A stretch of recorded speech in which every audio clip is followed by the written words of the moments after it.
ನಮಸ್ಕಾರ ವಿದ್ಯಾರ್ಥಿಗಳೇ ಮತ್ತು ಶಿಕ್ಷಕರೇ. ನಾನು ಪ್ರವೀಣ್ ಹರಿದಾಸ್, ಒಬ್ಬ ಪದವಿ ಪೂರ್ವ ಕಾಲೇಜಿನ ಉಪನ್ಯಾಸಕನಾಗಿ, ವಿಭಾಗ ಮುಖ್ಯಸ್ಥನಾಗಿ ನಾನು ಈ ವಿಡಿಯೋನ ಮಾಡ್ತಾ ಇದ್ದೀನಿ. ಇವತ್ತು ಅಥವಾ ನಿನ್ನೆ ಒಂದು ನ್ಯೂಸ್ ಬಂತು ಅಂಡ್ ನಾನು ಕನ್ಫರ್ಮ್ ಮಾಡ್ಕೊಂಡೆ ಅದನ್ನ. ಏನಂದ್ರೆ PUC ಸೆಕೆಂಡ್ ಇಯರ್ ರಿಸಲ್ಟ್ ಅನ್ನ ನಾವು ಅಂದ್ರೆ ನಮ್ಮ ಸರ್ಕಾರ ಮೊದಲು ಹೇಳಿತ್ತು PUC first year result basis ಮೇಲೆ ಅದನ್ನ ನಾವು ಮಾಡ್ತೀವಿ ಅಂತ ಹೇಳಿದ್ರು. ಈಗ ನಾವು ಅದನ್ನ ತುಂಬಾ ಸ್ವಾಗತಿಸಿದ್ದೀವಿ. ಈಗ ಏನಂದ್ರೆ ಅವ್ರು ಏನ್ ಹೇಳ್ತಾ ಇದ್ದಾರೆ ಅಂದ್ರೆ 10th ಮಾರ್ಕ್ಸ್ ಕೂಡ ನಾವು ತಗೊಳ್ತಾ ಇದ್ದೀವಿ ಅಂತ ಹೇಳಿದ್ರು. ಯಾರೊಬ್ರು ಲೆಟರ್ ಕೂಡ ಬರ್ದಿದ್ರು, ಮೇ ಬಿ ಆ ಲೆಟರ್ ಅನ್ನ ಕನ್ಸಿಡರ್ ಮಾಡಿದ್ದಾರೆ ಅನ್ಸುತ್ತೆ. ಸೊ ಬಟ್ ನಾನ್ ಹೇಳ್ತಾ ಇದ್ದೀನಿ, ಲಾಜಿಕಲಿ ಈ ಡಿಸಿಷನ್ ಏನ್ ತಗೊಂಡಿದ್ದಾರೆ ಅಂದ್ರೆ ನಾವು PUC first year marks plus 10th ತಗೊಳ್ತೀವಿ ಅಂತ, ಅದು ತುಂಬಾ ತಪ್ಪಾದ ಡಿಸಿಷನ್. ಯಾಕಂತ ನಾನು ಈ ವಿಡಿಯೋದಲ್ಲಿ ಹೇಳ್ತೀನಿ.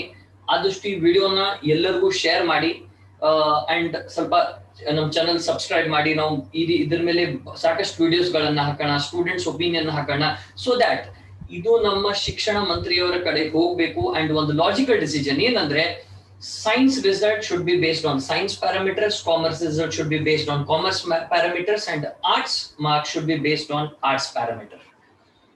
So ಈಗ let's start. ಯಾಕೆ ನಾವು 10th ರಿಸಲ್ಟ್ ಅನ್ನ ಕನ್ಸಿಡರ್ ಮಾಡಬಾರ್ದು? ಪಾಯಿಂಟ್ ನಂಬರ್ 1, ಈಗ ರಿಸಲ್ಟ್ ಏನ್ ಡಿಕ್ಲೇರ್ ಆಗ್ತಾ ಇದೆ, that is based on the result of PUC first year examination which was conducted in for the academic year 2019-20. ನಿಮಗೆಲ್ಲ ನೆನಪಿರೋ ಹಾಗೆ ಈ ಎಕ್ಸಾಮ್ ಟೈಮ್ ನಲ್ಲಿ ಯಾವುದೇ ಕೊರೋನಾ ಎಫೆಕ್ಟ್ ಇರಲಿಲ್ಲ, ಪ್ಲಸ್ ಯಾವುದೇ ಸ್ಟ್ರೆಸ್ ಆಗ್ಲಿ ಫೋಬಿಯಾ ಆಗ್ಲಿ ಇರಲಿಲ್ಲ. ಯಾಕಂದ್ರೆ ಇಲ್ಲಿ ಇದು ಕೊರೋನಾ ಟೈಮ್ ಇರಲಿಲ್ಲ. ಸೊ ಈ ಎಕ್ಸಾಮ್ ಏನಾಗಿದೆ, ನಮ್ ರೂಲ್ಸ್ ಪ್ರಕಾರ ಯಾವ ರೀತಿ ಎಕ್ಸಾಮ್ ಆಗ್ಬೇಕಾಗಿತ್ತೋ ಅದೇ ರೀತಿ ಎಕ್ಸಾಮ್ ಅನ್ನ ಕಂಡಕ್ಟ್ ಮಾಡಲಾಗಿದೆ. ಇಲ್ಲಿ ಯಾವುದೇ ರೀತಿಯಾದಂತಹ ಅಂದ್ರೆ ಎಕ್ಸ್ಟರ್ನಲ್ ಫ್ಯಾಕ್ಟರ್ಸ್ ಎಫೆಕ್ಟ್ ಆಗಿರ್ಲಿಲ್ಲ. So it is a free and fair examination which was conducted by the department. So ಇಲ್ಲಿ ಇದರಲ್ಲಿ ಏನೋ ದೋಷಗಳನ್ನು ನೀವು ಹುಡುಕೋ ಹಾಗೆ ಇಲ್ಲ. So this is first point which we should understand. ಇದನ್ನ ಬೇಸ್ ಆಗಿ ತಗೊಳ್ಳೋಕೆ ನಿಮ್ಮ ಹತ್ರ ಇದನ್ನ ಬೇಸ್ ಬೇಡ ಅನ್ಲಿಕ್ಕೆ ಯಾವುದೇ ರೀತಿಯಾದಂತಹ ಫ್ಯಾಕ್ಟರ್ಸ್ ನಿಮ್ಮ ಹತ್ರ ಇಲ್ಲ. ಸೆಕೆಂಡ್ ಪಾಯಿಂಟ್, ಇಲ್ಲಿ ಒಬ್ರು ಲೆಟರ್ ಬರೆದಿದ್ರು. ಈ ನ್ಯೂಸ್ ಸ್ಟ್ರೀಮ್ಗೆ ಏನ್ ಬರ್ತಾರಲ್ಲ, ಇಲ್ಲಿ ಕೆಲವೊಬ್ರು ಅದನ್ನ ಅಪಾರ್ಚುನಿಟಿ ಅಂತ ತಗೋತಾರೆ, ಕೆಲವೊಬ್ರು ಅದನ್ನ ಫೋಬಿಯಾ ಅಂತ ತಗೋತಾರೆ. ಅಂದ್ರೆ ಸ್ವಲ್ಪ ಅವರು ಅಂಜಿ ಬಿಡ್ತಾರೆ, ಏನೋ ಆಗುತ್ತೆ. ಬಟ್ ಪ್ರಾಮಾಣಿಕವಾಗಿ ಪ್ರತಿಯೊಬ್ಬ ಶಿಕ್ಷಕರನ್ನ ನೀವು ಕೇಳಿ ನೋಡಿ, ಬಹಳಷ್ಟು ಜನ ಇದನ್ನ ಅಪಾರ್ಚುನಿಟಿ ಆಗಿ ತಗೊಳ್ತಾರೆ. Especially the students who are joining for arts and commerce. ಈ ಆರ್ಟ್ಸ್ ಅಂಡ್ ಕಾಮರ್ಸ್ ಗೆ ಜಾಯಿನ್ ಆಗ್ತಾರಲ್ಲ, ಆ ವಿದ್ಯಾರ್ಥಿಗಳು ಮ್ಯಾಕ್ಸಿಮಮ್ ವಿದ್ಯಾರ್ಥಿಗಳು ನೀವೇನಾದ್ರೂ ತೆಗೆದು ನೋಡಿದ್ರೆ ಅವ್ರ 10th ಪರ್ಸೆಂಟೇಜ್ ಗಿಂತಲೂ ಅವ್ರ PUC ಫಸ್ಟ್ ಇಯರ್ ಪರ್ಸೆಂಟೇಜ್ ತುಂಬಾ ಚೆನ್ನಾಗಿರುತ್ತೆ ಅವರು.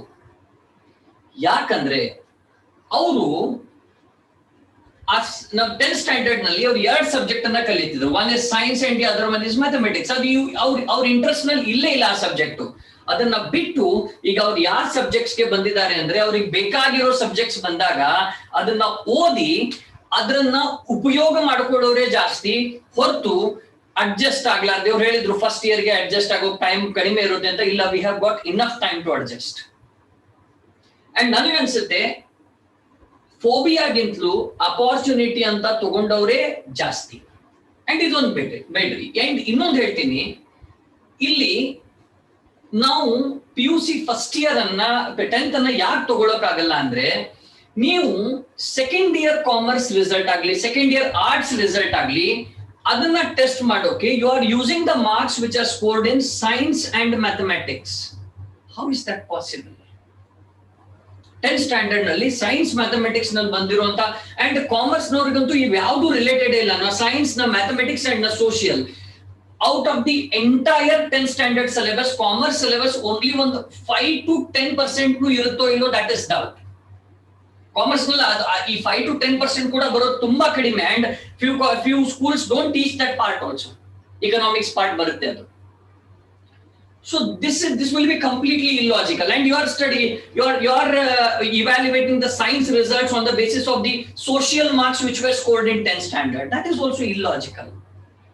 And you arts ge bandaga, you are again evaluating the result, second year result of that student on the marks which are even bekandre adu included irutte adralli, which are scored in science and mathematics. So this is completely illogical what you are doing. And I will tell you, see, your decision should be logical and your decision should be firm. ನೀವು ಒಮ್ಮೆ first year ಅಂತ ಹೇಳಿ ಆಮೇಲೆ 10th ಅಂತ ಹೇಳಿದ್ರೆ sir ವಿದ್ಯಾರ್ಥಿಗಳು ತುಂಬಾ ಗೊಂದಲದಲ್ಲಿ ಇರ್ತಾರೆ, and they will not be knowing when there will be update, ಏನ್ ಚೇಂಜ್ ಆಗುತ್ತೆ. Sir, I request you to go back to your decision, and or ella bitbidi, you cancel your first decision, you cancel your second decision, you meet academic experts from each stream, not to anyone or any 1, 2, 3 or the one who are away from the PU academics. You meet those people, you speak to them, you evaluate, then you can take a very good decision. Sir, I will tell you, being a commerce teacher, I have seen immense growth in students when they enter into commerce. And I have seen very good number of students. I have a student who lives near to my house, who scored just 61% in 10th standard, and now she scored 92% in first year arts. So there are changes, and if you consider again their 10th standard percentage, that will be irrational, right? And whatever decision you are taking, that will be illogical. So let us just keep one thing in your mind. Core stream should be decided on, core stream result should be based on the previous result of that core stream and not anything else. If we are including anything, even I will tell you, you cannot judge the result of the BCom on the basis of PUC result. Again, they differ. Then how can you decide the marks of a student of PUC on the basis of 10th? Because completely they are you cannot relate them at all. So I request you evaluate your result, you come up with a firm decision which remains constant. Or you try to make I request you to change the decision only, right? And I think PU first year marks will be the best way to evaluate. Okay, so thank you very much, and I wish that everyone share this, and we will try to reach our education minister, and he is always meant for making rational and good decisions, and I don't know how this change has happened from him, and I wish that we will get back to the old one. Okay, thank you very much.